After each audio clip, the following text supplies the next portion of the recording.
If you're happy and you know it, clap your hands. If you're happy and you know it, clap your hands.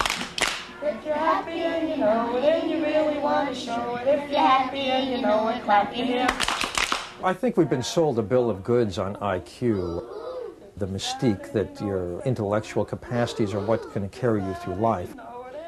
Actually, the data shows that IQ predicts maybe 20% of life success, and the rest is left to everything from luck to how much money your parents made to emotional intelligence abilities.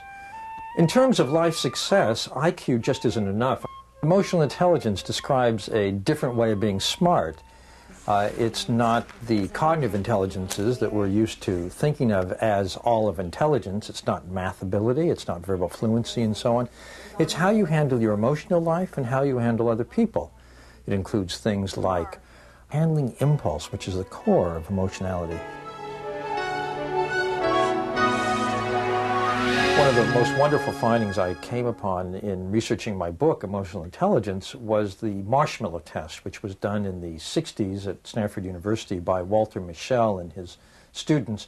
What they did was they brought in 4-year-olds from Stanford preschool. They brought them into a room one by one, sat them down at a table, put a marshmallow in front of them on the table and said, "Look, you can have this marshmallow now, but if you'll wait till I run an errand and don't eat the marshmallow till I get back, you can have 2 then." And this is a situation that tries the soul of a 4-year-old, I assure you. I've seen videos of kids trying to resist, and they're very cute.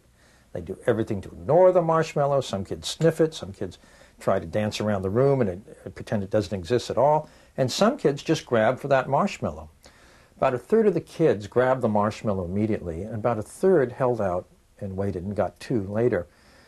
Some 14 years later, a graduate student of Mischel, Dr. Philip Peake, who now teaches at Smith College, tracked down those kids, and he found a remarkable difference between the 2 groups.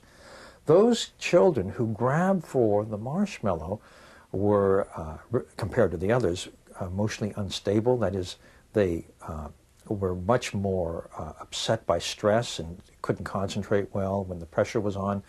They were more irritable than others. They tended to pick fights, for example. They were not very popular nor well-liked. They still were unable to resist temptations in pursuit of their goals.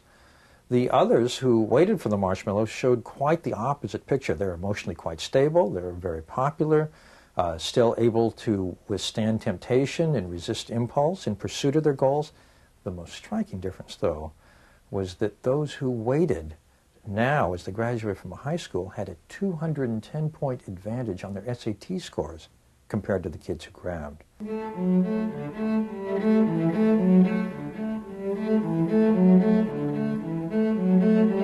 One of the earliest forms of emotional literacy curriculum, I think it may actually be the pioneer in the country, is the self-science curriculum at the Nueva School, a private school south of San Francisco in Hillsborough. So it's quite the opposite end of the spectrum from New Haven.